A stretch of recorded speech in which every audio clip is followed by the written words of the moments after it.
我们来到了越南秦居，这次我们越南之行最南端的一个城市。秦居市是湄公河三角洲最大的一个城市，距离胡志明市100多公里。这里最有名的就是粮食以及丰富的水产资源。除此之外，秦居的美女也很出名。以前不少秦居的女孩都会外嫁到日韩以及广东、台湾等地。我们这次来秦居最重要的目的就是去探访越南最大的水上市场。每天凌晨4、5点钟，商人们就开始准备各种货物，驾驶着大大小小的船只赶赴水上市场，在河上等待着顾客以及不少慕名而来的游客。虽然这是一个水上市场，但是货物种类很多，水果蔬菜以及不少生活用品都能在这里买到。在船上，我们还能买到当地老板现做的各种越南米粉，甚至还有咖啡、包子等。很多人不知道的是，秦居是华人很多的一座越南城市。以前不少到南洋做生意的人会选择留在秦居，现在这里还能看到不少华人的寺庙。下面就跟着我们开始今天的秦居之旅。大家好，我是菲菲，我们正在背包环游东南亚，现在我们在越南。此时此刻呢是晚上的11点40分，马上就0点了。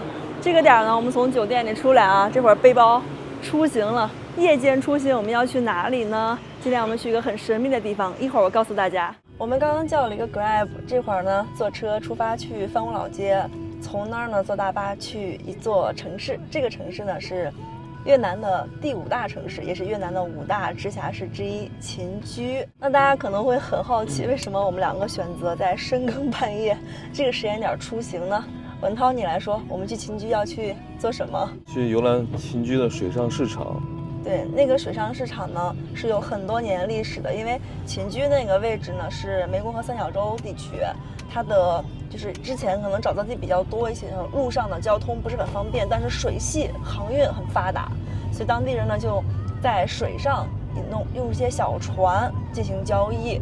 它是一个水上的，虽然在水上，但其实它的功能啊、规模啊跟陆地上的市场完全是不相上下的，所以我们很期待啊。据说这个秦居的水上市场是要比泰国的还要大的。对，而且那个水上市场是每天只有在日出前后会进行交易，大概是从像这个季节的话会从4点半左右4、5点对，到早上的8点它就结束了。8点半会结束，但是可能要持续的会久。8点的时候就那些商户陆陆续续就撤了。对，所以我们必须得在深更半夜出行，因为呢，从胡志明市到秦居有150多公里，需要开车3个多小时。所以我们订的是凌晨1点的这个大巴，我们需要赶在12点之前到范屋老街那坐车，然后这个车正好是4点可以到秦居，完了我们打车再去码头，时间刚刚好。给大家看一下，已经半夜12点的范屋老街，依然是很热闹，还有很多卖宵夜的，好像是酒吧街依然是灯火通明的。我们马上就要到那个大巴公司了，我们这次还是选择了福塔的车 Sleeping Bus。我们现在已经到了目的地了，这次我们还是坐了福塔公司的过夜大巴，但这个车程比较短啊，3个小时，所以我感觉我们俩今天晚上应该是睡不了觉了。3个小时刚眯一下就要醒来了。这个车是凌晨1点出发，然后4点钟到达秦居。现在是11点50分，差10分钟就0点了。我们0点要从这儿先坐那个小的接驳车拉我们去胡志明，应该是西站吧。我们的车应该还有2分钟就到了，我们在门口等着啊。我发现这个时间点的范屋老街真的好热闹，如果说有不夜城的话，这里应该就是不夜城了。你吃什么吗，涛哥？我看对面有很多卖宵夜的。不吃了，吃了睡不着觉啊。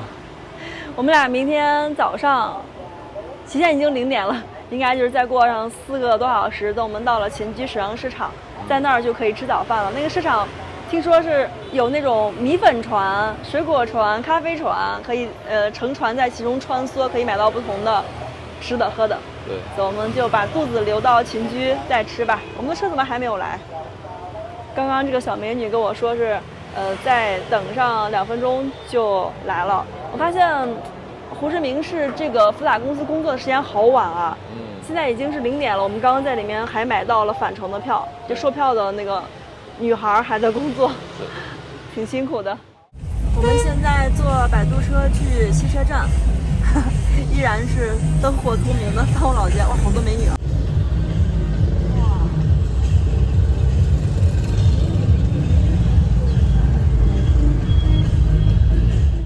晚上12点的胡志明市，开车方便多了。这个福塔的转运车shuttle bus把我们又拉到了胡志明西站这边的福塔客运站，我们就在这儿坐车去秦居、肯特，越南当地人叫肯特。现在慧慧着急上个厕所，我们就要睡3个小时就会到达秦居。在秦居一大早啊就要去水上市场，老爽了，想想都酸爽。胡志明这个福塔呀，比别的地方的福塔还牛。这边有显示屏，可以直接看自己的巴士的车牌号了。我们到别的地儿都要自己去问。大城市就是不一样，跟机场大屏一样啊。对，我们是这一个凌晨1点去秦居的，对，车牌号21452。一会儿我们就去找这个牌就好了。晚上人还挺多的哈，都是坐夜车。大家有没有感觉到狒狒今天说话嘴有点飘？因为我嘴巴上火了，长了好几颗那个溃疡，给大家担待一些。今天舌头有点短，豪华的呀里面。这是我们今晚的巴士了，只能睡3个小时，老爽了。我们俩都睡不够，明天早上都好晕。刚一睡着就到了。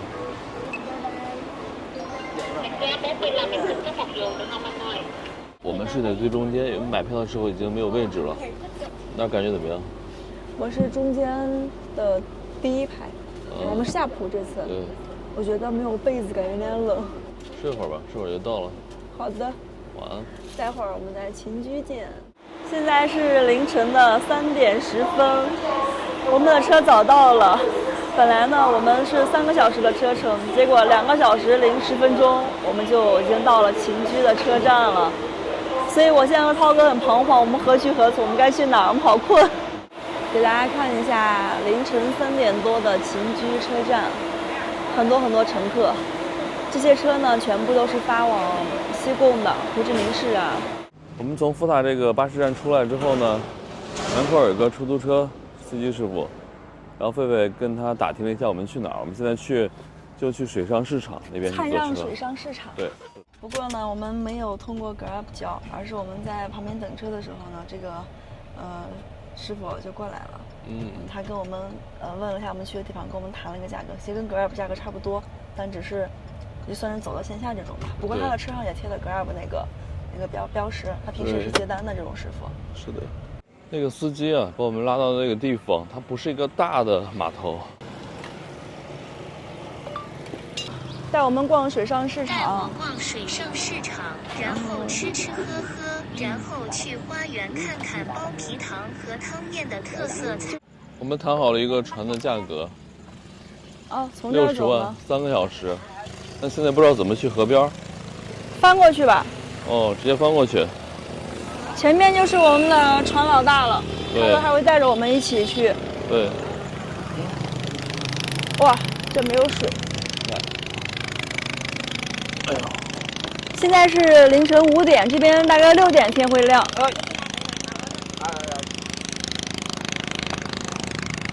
妈呀，这怎么都是野路子？对，因为我们没有去码头。看脚下都是虚土，这是……天哪，这样上船会不会翻下去？没有码头啊！我们在路边找了个船。结果这没有码头，没有靠岸的地方。是我们在路上走着，然后这大哥主动过来问我们要不要坐。对。然后他跟我们谈的价格还可以。在这里等船吗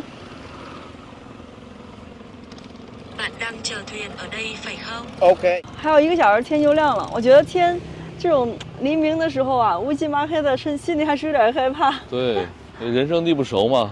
对。又是水边，是吧？感觉不确定因素很多呀。对，我俩这次比较野，因为别人都是住在酒店，在酒店找人订，我们直接跑到码头这边找人订，自己找。结果第一个出租车司机还不靠谱，给我们拉到他自己朋友的店了，高价店。对，所以大家来这边最好还是在酒店订。但是我们现在找的这个船大哥也不确定，等一下会不会中间加价或怎样？我们刚刚谈好的是3个小时60万吨，就180块钱。对，啊，会带我们吃吃喝喝，然后再参观一个米线厂。对，哇，我们的船来了。但这个地方怎么上啊？我还是很有担忧的，心存疑虑。这么高，我们就从这里上船吗？会不会很危险？没事儿。船老大的意思是，啥也不算，这个没有关系。嗯，因为这儿有个梯子呢。啊，是吗？嗯，你看前面那儿。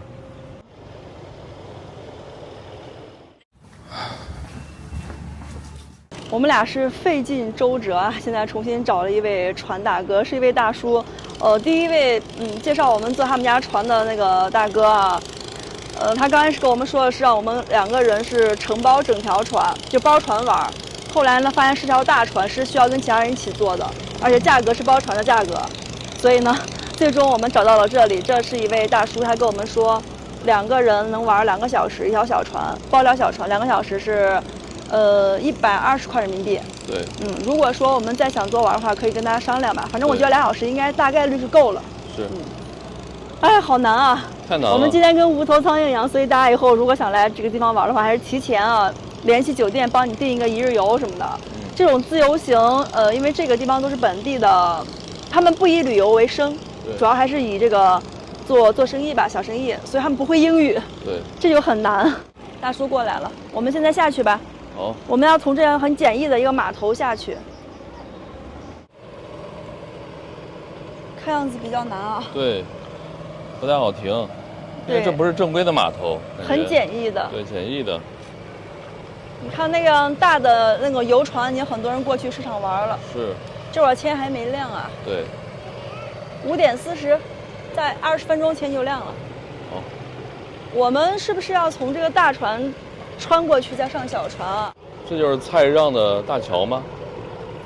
对，这就是大桥。哇，我们居然在大桥下面看了无数次这个桥了，好多游客已经出发了，在那边。对，包船的还有小船都有。那种大船便宜，大船一个人就是节假日是5万吨15块，非节假日是3万吨，9块钱就可以了，挺便宜的。但是它不能像我们这种小船，可以就我们想吃哪个摊儿的东西，对，这大叔会帮我们停在那儿。大船就是带你1个小时，看看就出来了。对，这个不好停啊，大叔半天停不过来，不太稳。哇，这有点宽呀。他拉着你，没事的。哦，上。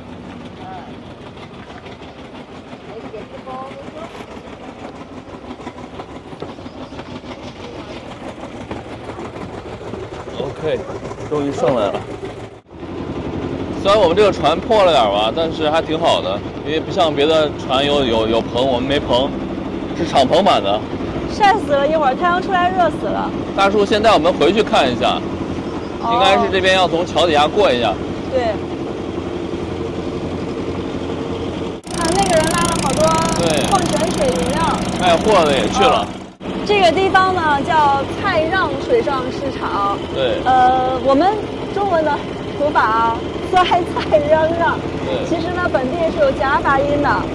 这个桥呢，就是叫做蔡让大桥。从这个桥上，就天亮的时候啊，从桥上往下面拍，水上市场是最佳的机位。对。我们现在从这下面先穿过去，直接去市场里面转。对。过来是让我们拍照的，你看所有船都停在这边，让游客拍照。对。因为这个桥算是整个秦区最大的一个地标性建筑了。哇，那边都是抱团的。哇，大哥已经开杜马力了，我们现在就往水上市场前进。不知道现在出摊了没啊？出了。出了哈。本地人说一般4点多就出摊。看我们左边已经陆陆续续有商贩往过走了，都是开着小船。哇，那这个船不错呀。他人在河边的码头上吃东西，看着我们玩，天哪！水上市场感觉玩出花来了。慢慢的往前走，都发现这边船越来越多了。前面是在买东西吗？对。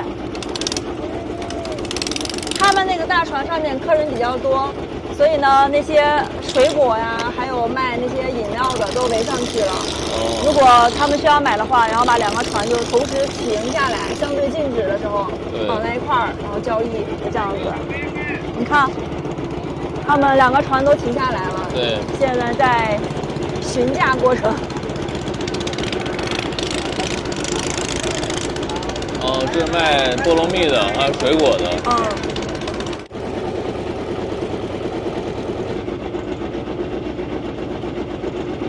我们船开了20分钟半小时吧，感觉进入核心区了哈。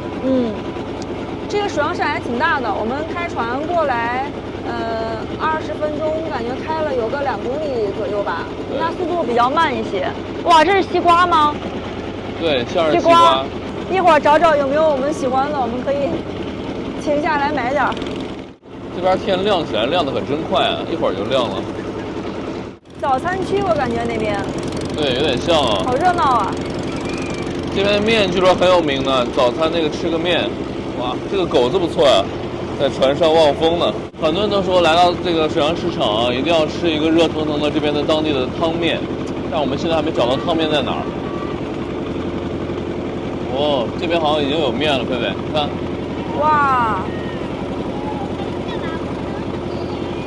这个好像是米粉吧？对。看起来好吃的样子。是不是？我们先转转。这个好像也是面啊。哇，这个大姐。都是面。水上市场卖东西太刺激了，直接开船把你追上，手一扒。对。noodle。喝咖啡喝吗？来一杯吧 ，ice。喝热了吧 ？hot。No sugar. A little sugar. A little sugar. How much? 包妞。 20. One coffee 20. One. 哇，水上市场真是别有洞天，每个人都划着船过来。No， 这大姐卖包子的。对。我不想吃包子，我们一会儿吃个面条。对。感恩，我的咖啡闻起来不错。可以，很好。面也不错。来一份吧。来一份。One. Chicken. 呀，哇，这边。哇。这多少钱？15。哦，一个15哈。这边生意已经慢慢好起来了。生意好了。好多人来这儿买啊。哦，就靠在这边吃完哈。对。吃完晚还回去再走。有点好吃，但有点烫。对面的也在吃粉儿。对面船上是几个人？他们也是喝咖啡吃粉儿。对，越南人标准的早餐。贝贝现在少了一个法棍。贝贝现在早餐越来越像越南人的口味儿。跟我们以前吃的粉完全不一样。小陈就告诉我说，来到秦居这边呢，他们的粉会甜，果然很甜，发甜的有点辣，甜辣味儿的，很奇怪的味道，但是很好吃，还不错。他们都说来这个水上市场之后呢，吃完粉，喝碗这个粉汤，整个人暖和起来了，就不会被冻的。给大家看一下啊，它这个粉是这种细的。这种粉我们之前在越南其他地方没有吃到过。对，我们吃的是圆的，会比这个粗一点，要不然就是扁粉。它这个是特别细的，像挂面。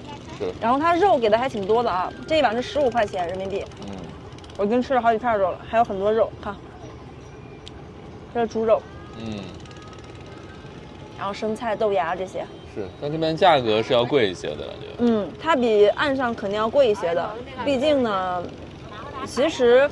现在的水上市场主要是游客来消费的，对，因为以前的这个地方它没有，就路上没有修路，很多是沼泽地，所以本地人都是坐船在里面来吃东西。对，那现在呢，这个其实很多人就已经是现代的生活方式了。对，这个水上市场呢，慢慢的就成为很多游客打卡的地方了。对，也是整个秦居的一个特色嘛。所以大家每天5、6点的时候，游客就起床了，都不容易啊，跟我们一样。我们这个地方现在已经成为水上市场的最中心了，因为这家本店还有一个卖咖啡的，全部在这儿，然后周围围来了好多游客。看我们后面来了一船，也是这个包船的，然后这边有一个大船，大船的隔壁又来了一个大船，所以现在是起码有30多个游客吧，围着这2个小摊儿，这个就是水果、椰子、咖啡、什么可乐什么的，然后这家是卖粉的。所以说你别看啊，虽然是船，其实跟人是一样的，都对是从众心理。看到这儿吃的人多，就都围过来了，对，蛮好的。这会儿天已经大亮了，只是呢日出因为云有点厚，这个方向是日出，但是没有看到。看我们的大姐，这会儿忙得手忙脚乱的，20-30个游客都等着吃。哎，后面的船夫，那条船的船老大也在吃，味道真的很好。刚刚文涛也吃了点，怎么样感觉？香。哎，这个场景啊，我们曾经想过无数次，今天终于实现了。今天总想来秦居吃完水上市场的粉儿，今天算是一个打卡圆梦之旅。为了这个激动人心的时刻，我们俩基本上2天1夜没有睡觉。对。可惜他真的没有带无人机，因为我们还要去别的国家。不带无人机的话，据说航拍整个水上市场也特别的美。哇！刚刚那个大哥吃粉，已经端不住了。哇，洒出来了！吃粉真的不容易啊，太难了。大哥依然在吃粉。哇，狒狒也不行了，一口汤直接洒出去了。对，看来不光是我们常年居住在水上市场人碰到这种大点的这种水波哈，也是端不稳。哇，前面怎么又攒了一堆儿？是不是也有好吃的？这个船不错呀，粉红色的，狒狒的最爱。这边的船都是卖一些货物的，我们刚才看到有西瓜呢，还有土豆，你看这边都是农产品，土豆、红薯，真的好热闹啊！哇，还管拍照呢，太棒了！你看那个上面还卖盆栽呢，天哪，什么都卖。看这个船，这是他们居住生活的地方，晾着衣服，各种各样的船屋。哦，我懂了，中间就是市场最中心的位置，就大家把船停在这边卖东西，靠在这儿卖，你来买就划船过来买，对吧？划船过来买东西。就这种相当于店面，对，小船相当于流动的摊贩，对，这种区别。哎呀妈呀！我们就相当于在这个步行街或者小吃街走路的游客。对，我们刚才转完第1圈步行街了，然后大哥看我没吃饱，继续转第2圈。不，因为我们跟大哥约定的时间2小时还没到，对，大哥带我们无论如何都要在这瞎转，把2小时凑够。而且我们也没吃够啊，确实哈，还没吃东西呢。一会儿看看有没有别的品类。我们刚刚看到的也就是3种水果、粉儿，还有饮料、椰子这些。这就是住在这个岸边的这个大船上的，然后离家之后呢，就开着船走了，真好玩哦。他们家是卖饭的，有狒狒爱吃那种大饺子。这个水上市场啊。中间那块儿还有一个水上加油站，就是给过往的小船加油的。这是卖杂货的，酱油醋。哦，卖杂货的。小卖铺。这是那个凤梨、菠萝。对。菠萝。好热闹啊！那个船正在卸菠萝。哦，这个又在卖咖啡。他们不光给游客卖，还给在这边做生意的商贩也在卖。所以这个水里面的哇，哎呀妈呀，狗子好凶啊！看船的狗。这狗太凶了，这你都要咬。对呀。我乘船过都不行。我给它冲过来、跳过来咬呢。原来这个狗在水面上也是有领地意识的。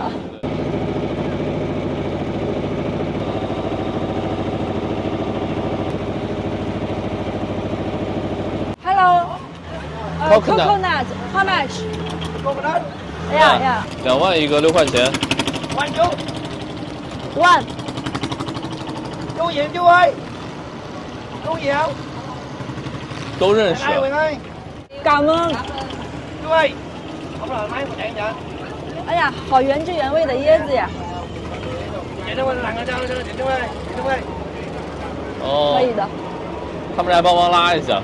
哦， Được chưa chú ơi? 因为后面有船来了，哦，赶紧拉过来，你看，怕撞着。哇，这还是挺繁还忙的哈。是大船安全呀。对又来了，妈呀，吓死我了！哎，这会儿人好多呀，好热闹人。对，这么小个狗也来凶，妈呀，那么小个狗也来朝我们叫。不要给我哇哇叫。在这边买东西都要靠指的。大家眼神对上了就 OK 可以成交了。这大姐看了我们一眼，然后我们对视了一眼，大姐就过来了。这绿包子是啥？啊 How much？ 啊，2万，没有零钱了。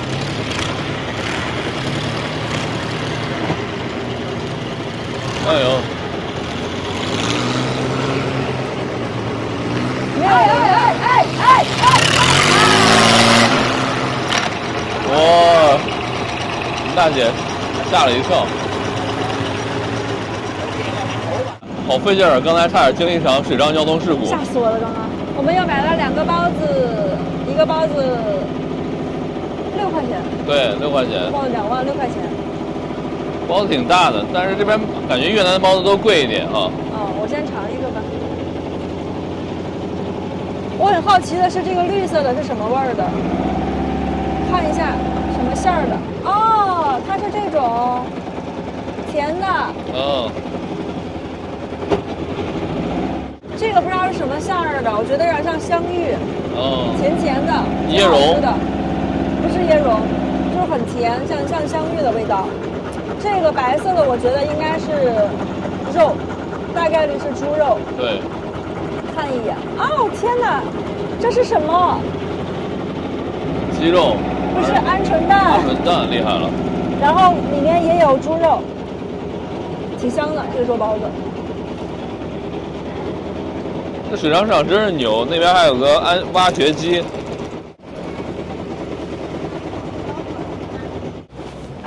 干还有什吗么买的？ ？OK。OK，Thank you。我们现在呢来到了一个小工厂，其实说是工厂呢，就跟个小作坊的规模一样。大家可以看一下，我们在这儿可以看到越南传统的米线的制作工艺，去里面瞅瞅吧。好。刚刚大叔拿饭软件跟我们说，你们在这里参观，然后他在旁边等我们。这是做好的成品吧？对，做好的。还有各种颜色的。哦，这是那种就像湿米线那种软软的。对。米粉。我们去里面看看，我看那边热气腾腾的，好像正在做。哎，这是什么？这个是那种五彩的。对。不知道加了什么？加了萝卜或者加了色素。色素的。这个是不是那个什么紫薯之类的？对。加了色素不至于吧？天然的吧，应该是。这儿有一口大锅，正在现场做米线。他们烧的这个是柴火，这个火好旺啊！看了一下，应该是不用的这种门板啊、船板什么的，感觉这些东西挺经烧了，涛哥。这个好像是椰蓉，里面加的是椰蓉，然后外面是其他颜色的这种米粉。这市场就是在岸边的几个大木板搭的一个浮桥，一个漂浮的小市场。这边是椰子水、椰奶，还有这种里面加了椰蓉，很多椰蓉的饮料。这是什么东西啊？这边有卖各种各样小吃的，这是什么？看不懂。茶泵。这好像是那个米，就把米好像爆开之后，然后再用其他的调料就做成这种饼。感觉甜味儿的哈。我现在终于知道了，我们手上贴这个是什么了。刚刚那个船夫大哥带我们俩上来的时候，就那大叔啊，然后这个购物店门口的小哥给我们贴的这个，就如果我们俩成交的话，这个是算到刚刚那个大叔头上的，提成的。对，应该是有提成的。哇，能看到中间2个大的这种浮房子中间其实是空的，用这个木板连一下。我们现在到另外一个区域去转一转。这个里面好像卖那个鱼干什么的。对，有那种海鲜的味道。这个好像是按摩的。这个船好像我们刚刚过来的时候坐那个小的工艺品。其实中间的这一大片就是个购物店，算是，只是呢这边没有什么强制的，你如果不需要你可以走。哎，你说的鱼干果然有啊！我刚进来就闻到了很重的鱼干。哎，这种是什么鱼啊？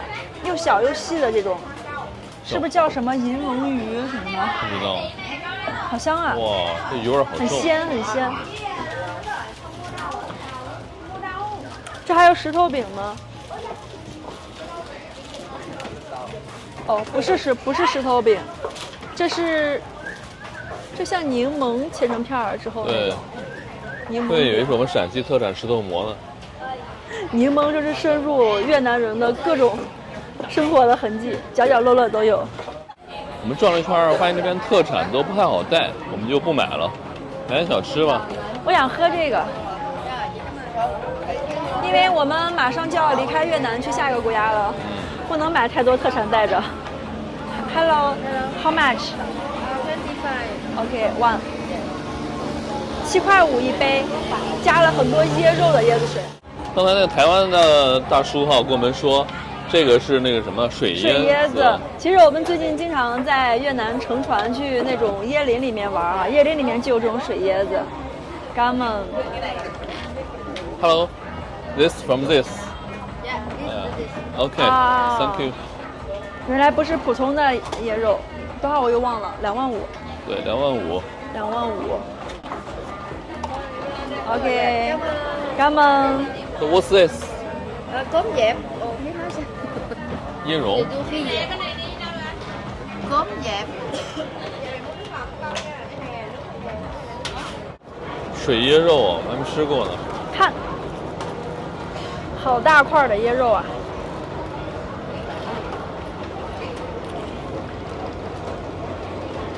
味道怎么样？比普通的那个椰肉软嫩，然后甜一点。看起来像荔枝。毕竟是水椰肉，感觉水水的，比普通的那个椰肉水分多很多，软和很。怎么冒这么多烟啊？现在生火吧，可能。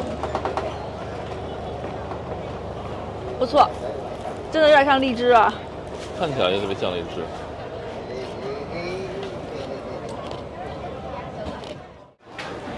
这边现场正在做米线，把这种米浆倒在锅里，下面应该是有水的吧，是蒸的一个过程。蒸。这个女孩应该是游客，她在体验做米线的过程。先蒸熟应该是，不知道蒸几分钟啊？感觉也就1分钟就熟了。哇，是绿色的。这是一个什么工具啊？哦，这样子卷一卷。哦。然后放到席子上晾一晾，是不是？哎，quay vô Duy. 蒸出来的米皮除了可以这样吃，还可以放到外面晾干。晾干之后拿这个机器把它弄成这种细的，切碎、切细，然后就可以风干一下，打包了。我们俩已经从水上的购物店出来了。现在大叔说划船带我们去一个果园还是花园，我没有听明白。他说是 garden， 应该是里面有水果，应该是个果园。还比较远啊，从这个位置过去呢，来回可能要1个小时。我们去看看吧。这种小船啊，还是没有大船稳，虽然挺有意思的吧，小船比较灵活一些，但是每次过大船的时候，我们就晃得很厉害。我和文涛不会游泳，很尴尬，每次都很害怕。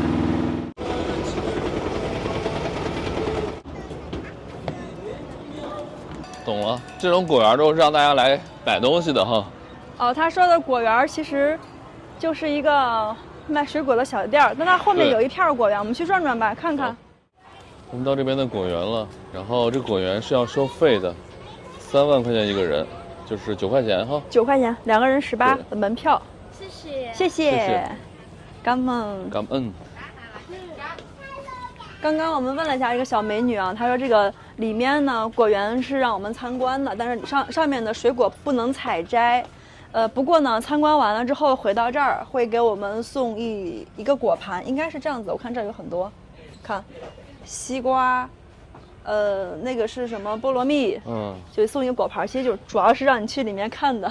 其实坐船呢，一共是3类项目，一个就是吃东西，对，两边那些小的那个小店铺吧，小商贩。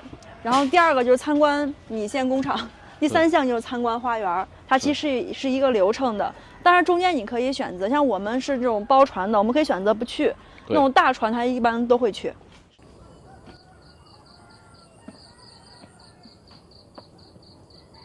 我们已经进行到今天的最后一个环节了，吃水果。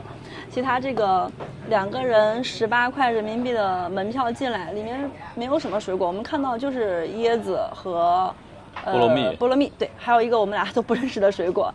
其实我觉得这个门票呢，就是买了个果盘儿，出来之后送了我们一个果盘儿，果盘儿里面内容挺丰富的啊。这个是番石榴、西瓜、菠萝蜜，这个应该是那个盐巴，对，盐巴。然后这个他说叫金星苹果果，翻译过来是金星苹果果，我们也不知道什么东西。对，尝尝吧。这边菠萝蜜还是挺好吃的，我们上次参加那个团队游哈，吃的菠萝蜜还挺好吃的，越吃越香。还有这个软软的，哇，这是什么？金星苹果果吗？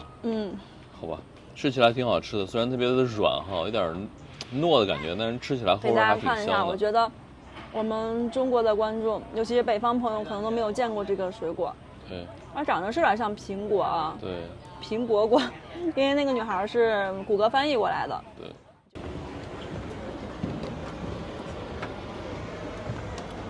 我们现在准备坐船回去了，来了好多的那个大船的游客呀。可以上船啦！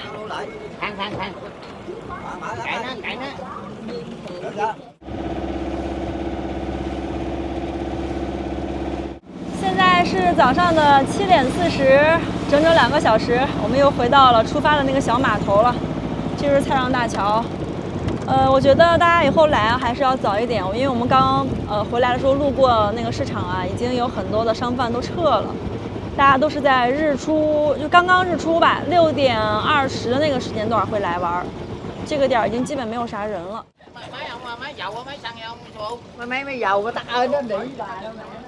小心！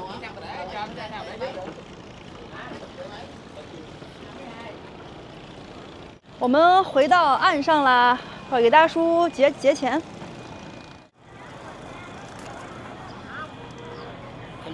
感恩，拜拜，感恩。很辛苦啊，大叔还没有吃早饭。对。我们的水上市场体验已经结束了，我刚刚算了一下啊，我们一共是花了人民币大概100块钱，吃了1碗粉15块，买了2个包子，2个包子是12块。然后1个椰子，1杯椰子汁，1杯咖啡，还买什么了？还去了果园。对。然后还有别的我想不起来了。总之就吃吃喝喝，吃饱喝足啊！一共是花了30来万，就100块钱人民币。那我们现在已经上岸了，我们是有素质人啊，把我们的垃圾全部都带走了。上岸之后呢，这里还有个很热闹的市场，叫做蔡让市场，那个叫蔡让水上市场，这个叫蔡让市场。逛这个蔡让市场之前呢，再跟大家做个攻略哈。大家以后如果想坐这种小船的话呢，就可以打车来到这个蔡让大桥这里，从这儿坐。我们坐的这个船呢，它是1个人60块钱，2个人120。这个价格你可以说是包船，也可以说是2个人，因为这个大叔很明确的告诉我是2个人。如果人多的话呢，按照我们以前做的攻略，很可能会要到180块钱。但是可以坐5到6个人，也是挺划算的，就包一整艘船。如果大家人多的话，我觉得比2个人是要划算一些的啊。对。我们现在去逛这个市场吧。哇，这是什么？鱼？这什么鱼，涛哥？跳跳鱼。跳跳鱼。这个是黄鳝吗？黄鳝。这是鱼头啊。鱼头，对。鱼头感觉。这虾不错呀，好新鲜呀。对。买不买？买了没法做哇！咱有锅呀。章鱼。哇靠，这可以炒鸡蛋。这鱼的种类好多呀，我都不认识。OK，thầy ơi。哎，这个是鹌鹑吧？对，鹌鹑配蛋。这早上卖鱼货这一块都好多人啊！你看当地人来抢新鲜的鱼货了。这个市场呢，转到尽头，这边是一片美食区。如果大家在水上市场没有吃饱，这还可以吃饭。这里岸上的这个市场里面基本上没有游客，都是本地人，很多人在买鱼。我去问一下价格啊。我刚问了一下这位大姐，这个大虾一斤27块钱，然后这个小章鱼一斤是24块钱。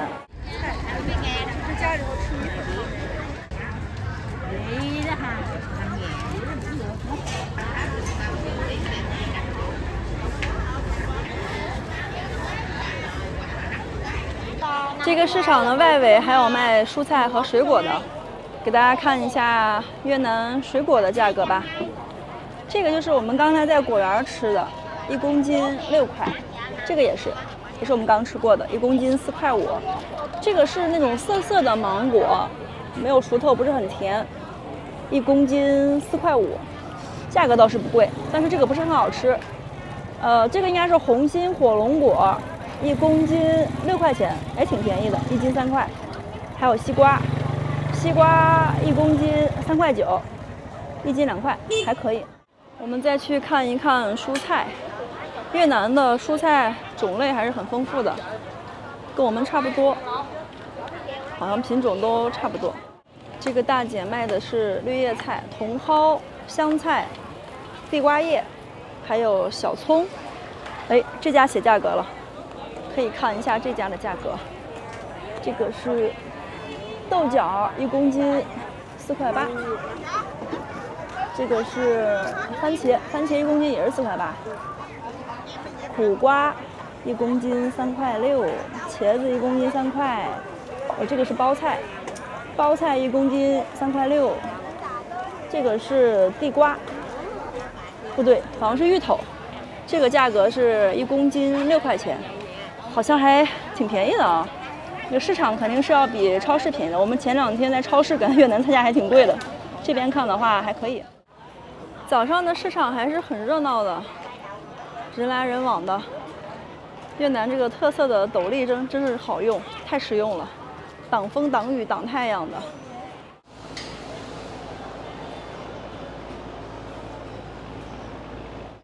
我们现在已经到这个蔡让水上大桥的顶上了，带大家看一看。